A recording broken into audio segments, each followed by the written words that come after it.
al doctor Javier Ramón Casobón, que nació en Buenos Aires en 1969 y tiene 2 hijos.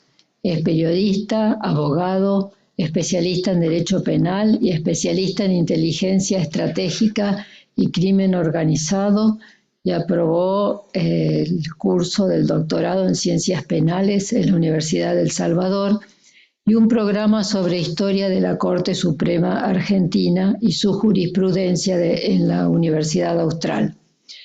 Este año cumple 33 años en funciones en el Poder Judicial de la Nación.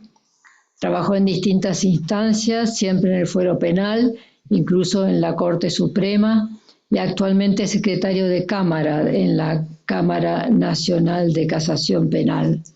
Además de varios artículos en diarios, revistas y páginas web, es autor de los siguientes libros: Hacia una nueva nación, en 2015, Alma de Centinela, en 2018, De la comunidad organizada a organizar la comunidad, en 2019, La rebelión de los viejos, en 2020, e Invitación al mundo de Borges, en 2022. Y tiene en la editorial del nuevo libro sobre la defensa de los recursos naturales de cara al 2030, Doctrina de Defensa, Seguridad e Inteligencia. Bueno, muchas gracias. Gracias, Ignacio, por decirme doctor, pero todavía no aprobé la tesis. Tenemos que diferenciar a los que son doctores de los que no son, si no seguimos en el siglo Cambalache, cualquiera es un maestro, ¿no? A veces se ponen tantos requisitos formales, tengo la tesis casi terminada, pero me dijeron, no, ahora tenés que presentar el proyecto de tesis. No, pero yo ya la tengo casi escrita la tesis, pero bueno. Bueno, la concepción política según Julio Membiel, sacerdote, ¿no? Le puse de subtítulo Una aproximación contemporánea moral de la política. Para introducirnos a la obra del padre Membiel hace falta la contemplación, trazo saliente de la personalidad de Tomás de Aquino, y paso necesario para alcanzar un acabamiento cumplido de un nuevo orden. Pero mejor que contemplar esas cosas y quedárselas uno como un conocimiento propio adquirido, es transmitir lo contemplado a los demás, a los otros. Contemplar contempla alite distraer, contemplar y dar a los demás lo contemplado.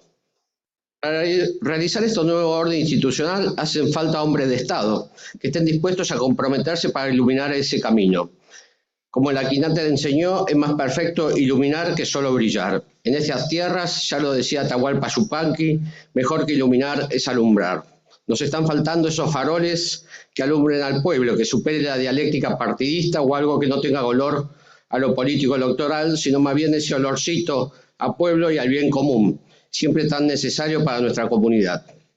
Quienes se dicen discípulos del doctor común, y de allí que sus lectores, estudiosos, admiradores, y aún quienes estén en posesión de las líneas generales del sistema atomista, están convocados a pensar creativamente las urgencias controversias que agitan los espíritus, abregando en las obras y los principios del Santo Doctor.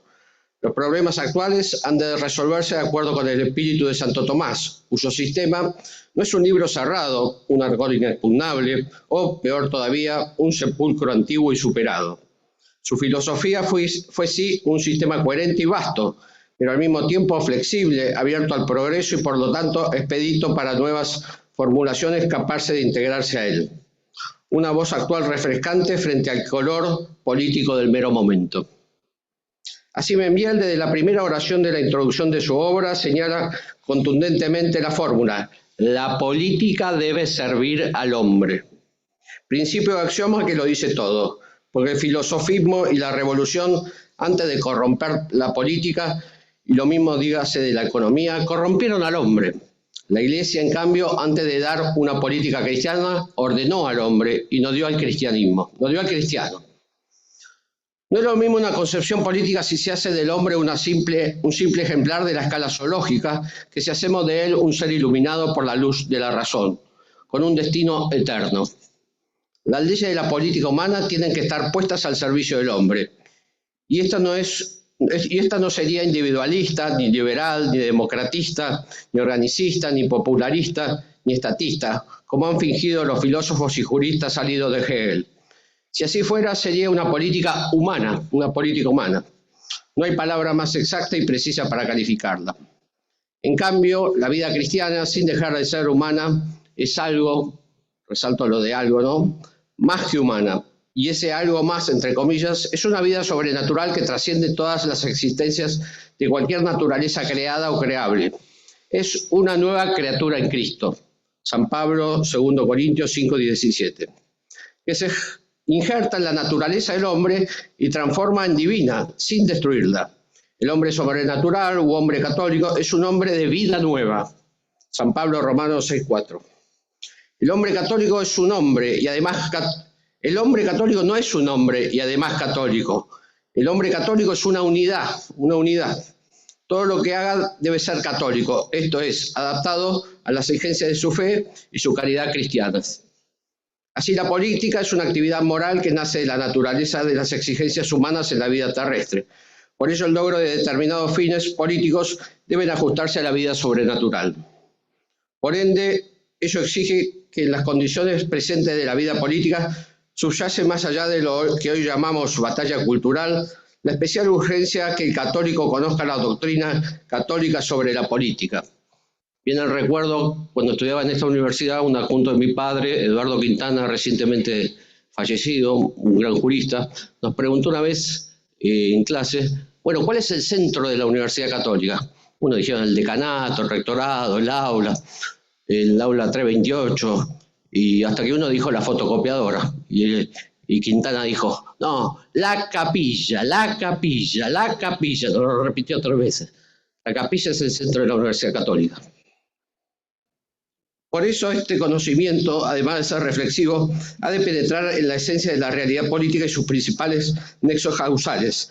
Debe ser de orden filosófico e impregnar la moral de toda la vida política y pública de los países. La pura erudición de las teorías y de los hechos políticos de la actualidad podrá revelarnos lo que se hace, pero nunca lo que se debe hacer. En 2 palabras, el ejercicio de las virtudes personales de cada hombre y el cumplimiento de los deberes kantianos.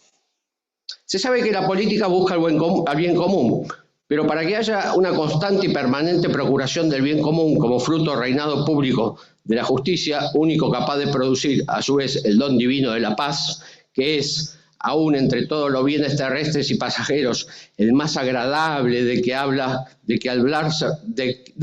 se pueda, el más deseable en cuantos se pueda apetecer, el mejor que se pueda encontrar, San Agustín y su famosa definición de la paz como la tranquilidad en el orden, ¿no? Si siempre resulta difícil determinar la naturaleza de una cosa, mayor la dificultad cuando se trata de realidades morales como la política.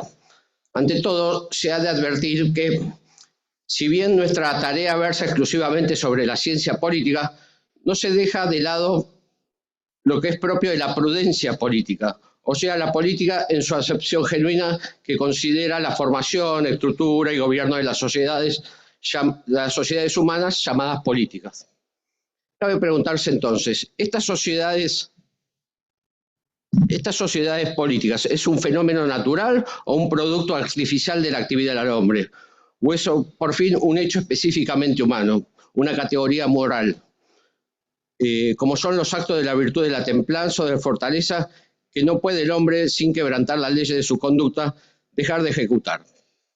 La cuestión consiste en averiguar si la ciencia política es una ciencia natural como la biología, o un puro arte de fabricación de un auto o un cuadro, o si es una realidad ética que comprende y regula la actividad específica del hombre, aquella que no puede válidamente evadirse en el campo de lo bueno y lo malo. Suponiendo, como es evidente, y nadie lo niega, que solo entre los hombres se realizan las sociedades llamadas políticas, si estas son fijas e invariables, como las que llevan a la abeja a crear su colmena, o una acción libre y arbitraria, como el hombre fabrica un artefacto, o bien una acción específicamente humana, libremente ejercida, aunque obedeciendo a las exigencias profundas de la naturaleza humana, tanto corporal como espiritual, ¿no? Las acciones que ejecuta el hombre podemos clasificarlas en 3 grandes categorías. Las acciones que se ejecutan en él necesariamente, independiente de su voluntad. Así, por ejemplo, la actividad físico-química o biológica. Después, las acciones que realiza que dirigen a la producción de cosas, tales como las obras mecánicas o artísticas. Estas acciones son ejecutadas libremente, sin estar necesitado de ejecutarlas por ninguna exigencia de naturaleza racional. Hay, por fin, una tercera categoría de acciones, que es, en cierto modo, que las pone el hombre libremente. Se ve impelido a ello en virtud de la naturaleza racional que le dicta imperativamente qué debe hacerlo y qué no puede dejar de hacerlo. Estas acciones buscan la perfección del hombre como tal. Hay entonces tres órdenes: el de la naturaleza física, el de las obras de arte y el de la conducta moral. Tres órdenes: física, arte y moral. En los cuales, ¿en cuál de los tres hemos de incluir a la política? ¿Es algo físico? ¿Es algo arte? ¿Es algo moral?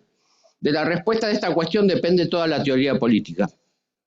Algunos conciben la política como una ciencia física que comprueba fenómenos de la naturaleza y organiza las leyes, del mismo modo que la botánica o la cristalografía. La sociedad no sería una realización libre del hombre que actualiza las virtualidades sociales depositadas en su ser, sino un producto necesario de necesarios instintos, como en el caso de los hormigueros, como van las hormigas. Puede admitirse, voy a una nota al pie, puede admitirse una ciencia política positiva, una sociología política, distinta de la filosofía que se reduzca a considerar los hechos políticos como hechos.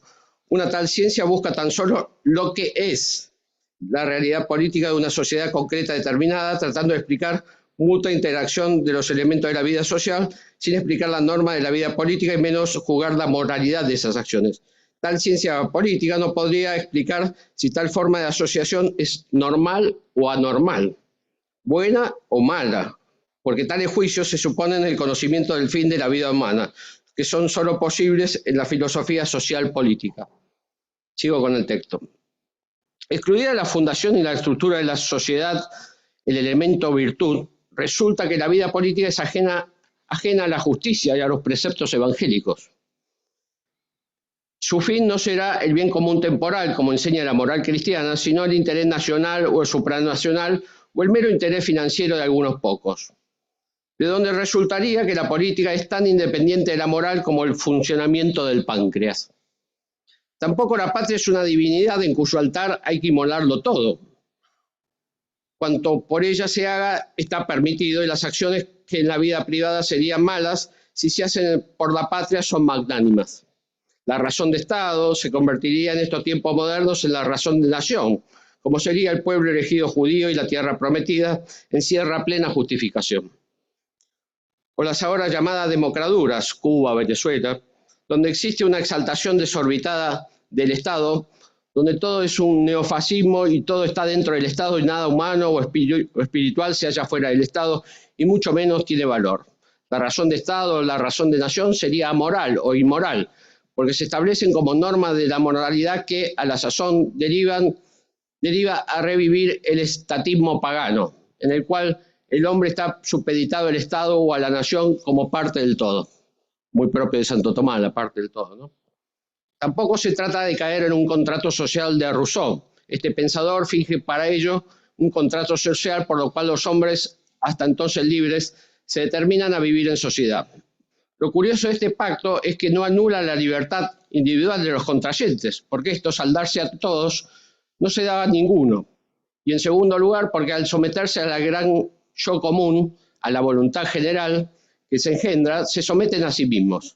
Caemos así en la multitud numéricamente computada, el abuso de las encuestas, las estadísticas, de las mayorías, en donde Rousseau, patriarca del liberalismo, la sociedad es un producto artificial elaborado por el individuo para asegurar una intangible libertad individual. Caemos así en el automatismo kantiano, que implica una adoración del hombre con exigua diferencia de que o son aduladas las tendencias individuales o exaltan sus tendencias sociales. Esto es como si un ciego guiara a otro ciego, tal como Membiel sostiene en un opúsculo referido a otro tema, o como sostiene el doctor común. Es imposible demostrar lo que es contrario a la verdad. Antagónicamente, la naturaleza humana está de tal suerte hecha que reclama imperiosamente la existencia de un absoluto, Si no lo coloca en Dios, lo glorificará en sí mismo, sea en el individuo, sea en los conceptos derivados como la raza, la nación, el Estado, el imperio internacional del dinero. Y el absurdo de estas concepciones estriba precisamente en que hace de un Dios con minúscula, ¿no?, del individuo o del Estado, o de creerse una raza superior en el concierto de las naciones o la peste verde del dólar. Por todo esto, solo el catolicismo, que tiene un creador y que por su religión debe volver a unirse con el ser, mayúscula, ¿no?, el ser creador. La libertad perfecciona al hombre, pero no es la perfección. La perfección es la plenitud racional, esto es la operación de aquellas acciones que están proporcionadas a la razón, principio específico de su obrar, si se trata de una perfección puramente humana, o de las que están en proporción con los movimientos divinos, si se trata de una perfección sobrenatural, acordada gratuitamente al hombre por la causa primera. ¿No? Voy a una nota al pie. De hecho, en la actual providencia de Dios respecto al hombre, este debe tener una perfección sobrenatural que solo la puede obtener por su reincorporación a Cristo que vive en la Iglesia. Nadie puede ser bueno o recto sin esta incorporación, porque desde el momento en que Dios ha manifestado como imposición de su divina voluntad, con mayúscula, sería contra la rectitud natural sustraerse de ella.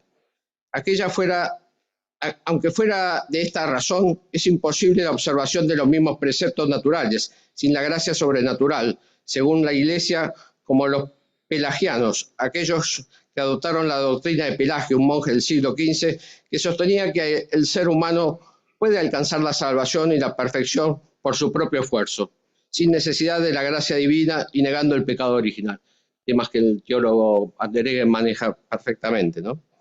Es necesario tener un concepto exacto de lo sobrenatural para no identificarlo con lo simplemente divino. Hay un orden divino, natural, y uno sobrenatural. El conocimiento que tenemos de Dios por la existencia de los criterios que proclaman la gloria de su creador es natural. El que tenemos por la misma manifestación que de sí ha hecho Dios por los profetas y por Cristo, que persevera en la Iglesia, es sobrenatural.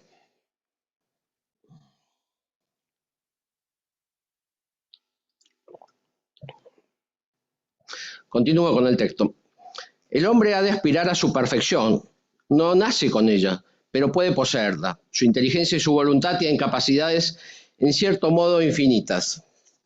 Esto lo decía de infinito en potencia, decía Santo Tomás en primera, cuestión 87, artículo 2. Tal como el ser es su objeto adecuado, el ser con mayúscula.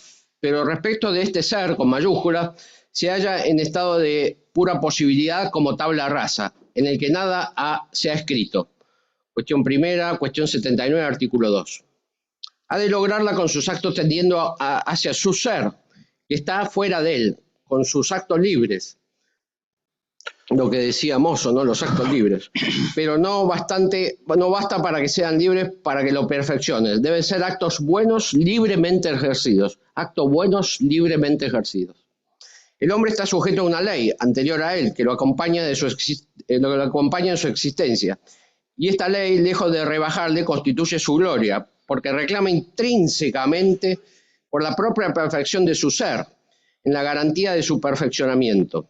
De no entenderlo así, la naturaleza humana, el animal y el mismo mundo y el universo sería un total caos, chocando unos con otros sin ningún orden superior.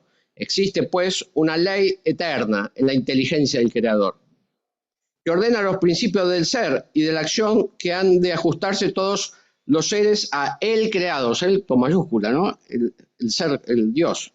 Esta ley eterna, en cuanto está grabada en la esencia misma de las cosas, penetra en las esencias, ¿no?, se conoce con el nombre de ley natural. La ley natural, participación de la ley eterna, no es por tanto algo exterior a las cosas, como impuesto desde afuera. Es su propia continuación interna ajustada a su modo específico de obrar. Es recibida como es recibido el ser, por el mismo acto creador. En este sentido, es inmanente, porque se halla identificada con la naturaleza de la cosa. Así, la naturaleza del hombre exige que ame a sus progenitores, que a nadie haga daño que piense rectamente sin desviarse de la verdad. Bueno, todos sabemos quiénes son los príncipes de la mentira, ¿no? En este mundo de hoy. Esto a su vez exige esto que a su naturaleza exige es en él la ley natural, que cuando se halla en la inteligencia ordenadora de Dios se llama ley eterna. La ley eterna, la ley natural. Ergo, si el hombre en su obrar se ajusta a la ley natural, obra virtuosamente. Si no se ajusta, obra viciosamente. Lo que hablábamos sobre los vicios, ¿no? Una cita de Laquinate. A la ley natural, dice Laquinati, primera, segunda, cuestión 94, artículo 3, pertenece todo aquello a que está el hombre inclinado por su naturaleza. Ahora bien, cada cual está inclinado a la operación que le es conveniente según su forma, como el fuego a su operación de calentar. Siendo el alma racional la forma propia del hombre, hay en cada hombre una inclinación natural a obrar según la razón, es decir, virtuosamente, el hombre virtuoso, ¿no? Así, las malas inclinaciones que proceden de la naturaleza viciada, lejos de considerarse la ley natural, han de mirarse como violatorias de ese admirable orden que las mismas esencias de los seres proclaman. Y en el hombre la razón es como una luz por la cual se discierne lo que es bueno y lo que es malo. Voy a otra cita de Santo Tomás. De aquí que el dictamen de la razón práctica del príncipe gobierna una comunidad o sociedad perfecta. El mundo es regido por la divina providencia, que la comunidad toda entera del universo es gobernada por la razón divina. Por consiguiente, esa razón de gobierno y ordenación de todas las cosas existentes en Dios, como un supremo monarca de todo el universo, tiene carácter de ley. Primera, segunda, cuestión 91, artículo primero. El doctor Angélico en la cuestión primera, segunda, cuestión 91, artículo segundo, dice que la ley, por su carácter de regla y medida, hace que todas las cosas, incluso la sociedad política, claro está, estén sometidas a la divina providencia, reguladas por la ley eterna, cada cosa en su participación que las impulsa a obrar y a ser tendidas a sus respectivos fines. En esta participación de la razón eterna las impulsa a obrar y esta le fuerza a buscar y seguir la senda que le conduce a su destino, el destino. ¿Cuál es el destino de la nación argentina? No tenemos que preguntar. ¿Nació católica? ¿Morirá católica? ¿Somos un pueblo guerrero desde las invasiones inglesas para acá? ¿Cuál es? Que no seamos el pueblo elegido es porque tal vez todavía no tuvimos oportunidad de demostrarlo. No estoy cayendo en ningún tipo de racismo, ¿no? ¿Cuál es el sentido del destino de la nación? Y este no es otro que sacrificarse en Dios en un sacrificio de justicia, de donde resulta que la ley natural no es más que una participación de la ley eterna en la criatura racional, como todos sabemos, ¿no? Agrega en la cuestión 1 segunda, cuestión 94, artículo 6, que la ley natural contiene primeramente ciertos principios, preceptos universalísimos, de todos conocidos, y que la ley natural no puede en manera alguna ser abolida por el corazón humano en el terreno puramente cognoscitivo. Santo Tomás establece que la ley natural contiene diversos preceptos que ocupan el diverso sitio en una jerarquía de valores, lo que implica un punto de unión entre la sociedad política y la ley natural. Así como el ser es lo primero que cae bajo la acción perspectiva de la razón especulativa, así el bien, hacer el bien, es lo primero que se aprende de la razón práctica. Y aquí, pues, formulado el primer precepto de la ley: se debe hacer el bien y evitar el mal. Se debe hacer el bien y evitar el mal. Sobre el primer precepto se fundan todos los demás preceptos de la ley natural, de la ley positiva, de la ley, todas las leyes, incluso respecto de las inclinaciones naturales o morales de la sociedad política. De ahí su sindéresis o brújula moral interna, una chispa de la conciencia. Veamos el orden. De los 10 mandamientos, la ley es para hacer mejores a los hombres, más buenas personas, ¿no? No son represivas necesariamente las leyes. Hay primeramente en el hombre vamos al orden. Hay primeramente en el hombre una inclinación hacia el bien, que es su propia naturaleza, inclinación común a todos los seres, pues todos apetecen su propia conservación e impedir los males contrarios a su vida. Hoy hablaríamos del aborto, la eutanasia.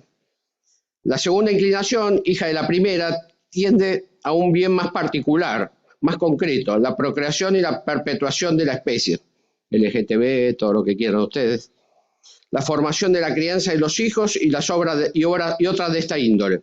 Finalmente, se encuentra en el hombre una tercera propia suya, fruto de su naturaleza peculiar, racional, específica, sui generis, hacia un bien peculiar y concreto, el conocimiento de las verdades divinas, la conveniencia social.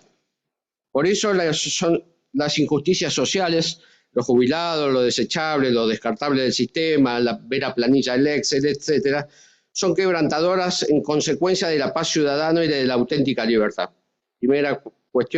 Segunda, cuestión 94, artículo 2. Ello porque la negación de la ley natural arranca todos los desvíos modernos en el orden moral, incluso en la sociedad política. Santo Tomás, en el Opúsculo del Reino, postula que la vida del hombre en sociedad política tiende a lograr su perfección propia en un triple orden: material, intelectual y moral. Y por esta perfección, lo más propio del hombre es el lenguaje. Justamente mi tesis trata sobre el lenguaje claro, sencillo, concreto y breve en materia de las resoluciones penales.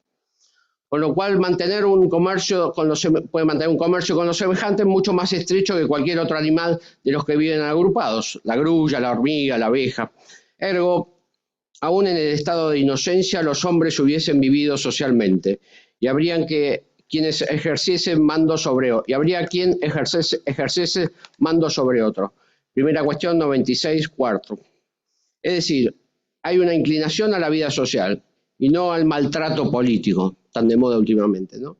Como las virtudes. Hay una inclinación a la vida social como hay una inclinación hacia las virtudes. Esta observación nos indica desde ya que la realidad política es esencialmente ética en su misma interna constitución, pues es el movimiento que lo funda.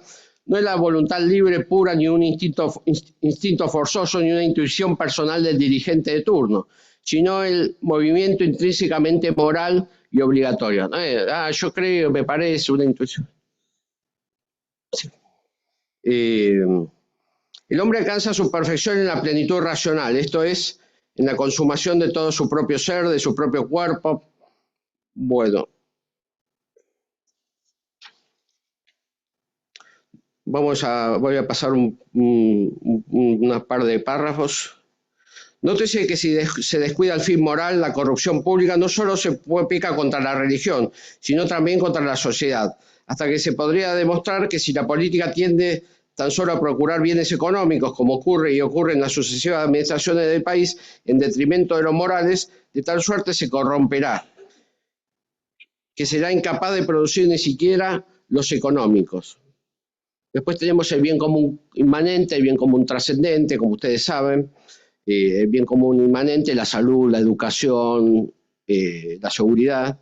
El bien común trascendente es el espíritu hacia Dios, hacia el absoluto, ¿no? Que hablaba Hegel. El bien común no es la suma de bienes particulares: mi casa, mi auto, mi reloj, mi barrio cerrado, mi estudio jurídico. Por eso el progreso del hombre no es solo material, ni mera evolución de la materia, ni físico, sino esencialmente el progreso es el progreso en las virtudes, en los progresos espirituales, intelectuales. Esto no se trata de la moral en la política, no se trata de una mera moralina. Dio una pitada de un cigarro, de un porro, de un cannabis sativa. Es un drogadicto. No se trata de una moralidad, sino se trata de la moral que tiene que tener intrínsecamente, que tiene intrínsecamente la política cuando es bien ejercida. Tampoco es una cuestión técnica. Hoy diríamos la inteligencia artificial nos podría dar la solución a todos los gobiernos políticos y económicos del mundo. No pasa por ahí, sino por regirnos por la moral y la ética propia de la política. Al contrario, por lo mismo que la política es parte de la moral y la moral no se forja a priorísticamente, sino debe responder a los postulados de la naturaleza concreta del hombre. Son la observación, la experiencia, la geografía y la historia. No el mero googleo de nombres, lugares, conceptos o referencias del pasado, sin ningún ejercicio de abstracción por parte del operador de la computadora o el celular. Bueno, y para ir terminando, salteo un par de párrafos porque va a estar en internet toda la conferencia y me queda poco tiempo. En las condiciones actuales existentes vamos de la familia a la tribu, los pueblos, las naciones, los países, las religiones, el continentalismo y pasando por la llamada globalización hacia la universalización de las palabras, las ideas y las cosas, el problema de los universales. Como bien lo planteó en uno de sus últimos libros y en el cenit de su sabiduría el filósofo contemporáneo argentino Juan Alfredo Casaubon. Más la ciudad terrestre, que tiene por fin el bien común temporal, debe subordinarse a la ciudad celeste, cuyo fin es la vida eterna, como San Agustín lo demostró en la ciudad de Dios, dos principados sometidos a un doble orden jurídico. Ahora bien, presentado por Kant, uno de los últimos filósofos que esbozó un sistema cerrado, el imperativo categórico de obra de tal manera que la máxima que guía tu acción pueda ser válida de una legislación universal, en donde se establece que las acciones morales deben basarse en máximas universales y necesarias, no en condiciones o deseos objetivos, la pregunta filosófica del presente sería: ¿se debe obrar por la virtud? ¿Se debe obrar bien por virtud o por el deber? ¿O por una mezcla de las dos cosas? Esto que vamos a concluir no es doctrina platónica, ni aristotélica, ni agustiniana, ni tomasiana, ni kantiana, pero creemos conforme a todas ellas. Es intrínsecamente casauboniana, toda vez que el maestro filosófico de la UCA, entre muchas otras universidades, nos legó un dicho inglés que nosotros acriollamos, que reza así: pasaré por este mundo una sola vez. Si alguna palabra bondadosa pueda pronunciar, si alguna acción amorosa pueda yo realizar, no pasaré nunca más por aquí. La repito. Pasaré por este mundo una sola vez. Si alguna palabra bondadosa pueda pronunciar, si alguna acción amorosa pueda yo realizar, no pasaré más por aquí. Del río de Heráclito al ser y tiempo de Heidegger, está todo sintéticamente dicho en esa frase.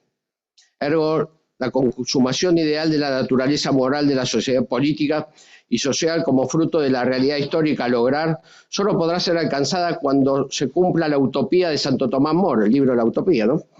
Y cuando un gobernante prudentísimo, iluminado por un rayo de sol exacto, rompa el velo de la culpa que agrava el mundo y declare la universalización de los bienes y servicios y se establezca espiritualmente una última y única verdad, conforme al absoluto, pasándose así a la restauración del trono de David, con un solo rebaño y un solo pastor. Muchas gracias.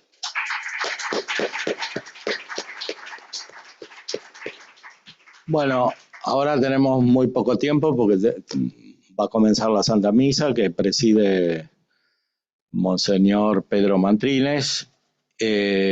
Por eso invito solo a una brevísima intervención del mismo Monseñor sobre la concepción católica de la política en Membiel, que es el título de esta conferencia.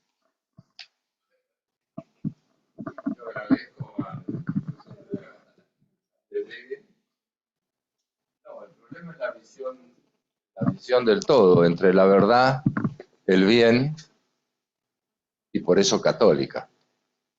Es decir, la política es en orden a la polis, al pueblo, a la ciudad. Y entonces esa concepción católica, como dijo el profesor, está en la base del bien y de la verdad, y el bien común, abierto al trascendente. Yo creo que Membiel, yo leí ese libro, tendría 17 años, 16 años, me lo dio mi papá. Y queda muy bien, y queda muy bien porque hoy se ha puesto la política, la economía por encima de todo. La política es lo más noble que hay, que queda bastardeado en las cosas que vemos todos los días. Yo creo que es restaurar la verdad, el bien y después el destino de Dios para los pueblos, que también es castigado según la no adecuación con el bien y la verdad. Yo cuando uno ve Elías, el profeta Elías, que no había agua, que hubo sequía, esos años de sequía no fue por la contaminación ambiental o porque los camellos tiraban gases que oprimían, sino por castigo de la idolatría. Porque el pueblo de Israel había comenzado a dar culto a Baal. Se habían ido detrás de otros dioses y entonces vino ese castigo. Es decir, también uno tiene que ver, los pueblos también reciben algo por haber irse a los ídolos. Así es que bueno, estamos por buen camino. al menos darnos cuenta. Una pequeña cosita. Ahí salté un párrafo justo que decía que la sociedad política se ordena a la verdad, el bien y la belleza, ¿no? Ahora, ¿cuál tendría que procurar primero la sociedad política? La verdad más allá del bien común. ¿La verdad, el bien o la verdad sería la última y la belleza la primera o la última? ¿Cuál sería de la verdad, del bien y la belleza? ¿O las tres simultáneamente? Para mí, la verdad.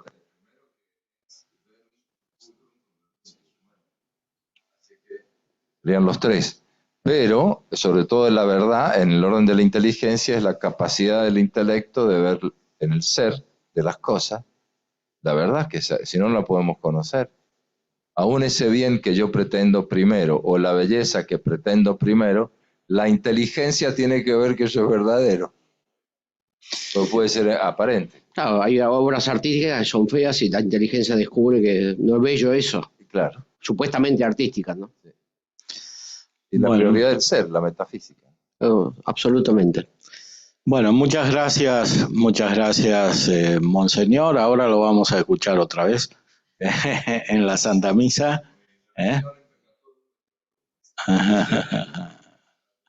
Así que sí, podemos ir. El padre Alfonso quiere decir algo, no sé.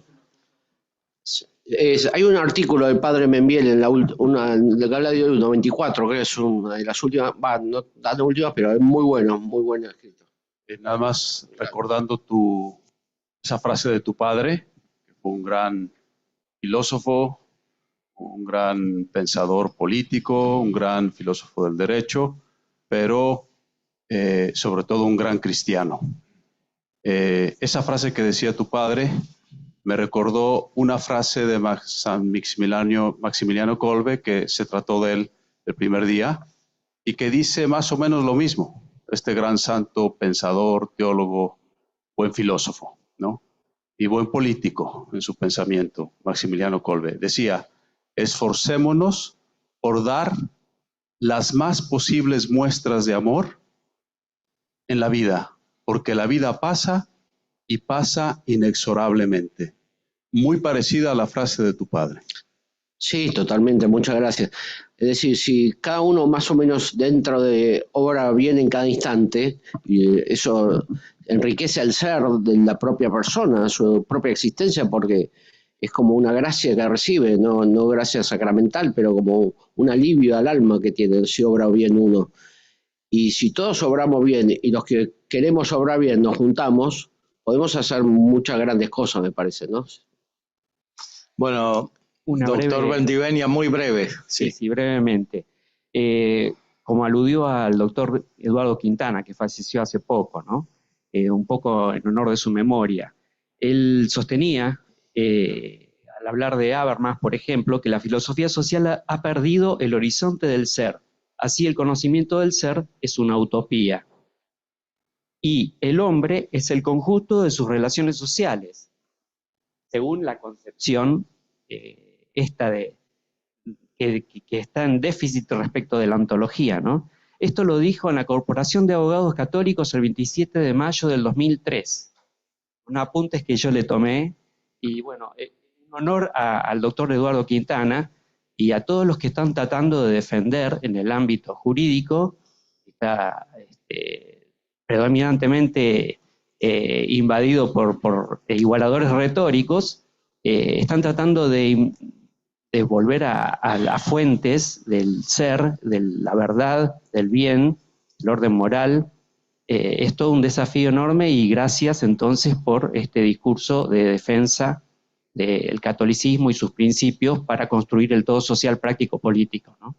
Sí, hay que hacer el buen combate, diría, ¿no? San Pablo, la lucha, no solo la lucha cultural, esta es ser un ejemplo de vida, no ser bueno como fue Pincho Casabón y mi padre y como muchos colegas, gente del exterior y profesores y sobre todo alumnos lo reconocen, ¿no? Que tenía una bondad asombrosa, ¿no? Más allá de que tenga título de abogado, haya sido juez de la corte, el título no da nada. Había un filósofo que hace poco dio una charla en el Colegio de Abogados que dijo, A mí me gusta que me traten señor, no me gusta que me traten de doctor. Tiene más, intrínsecamente significa mucho más que te traten de señor, ¿no? Bueno, monseñor.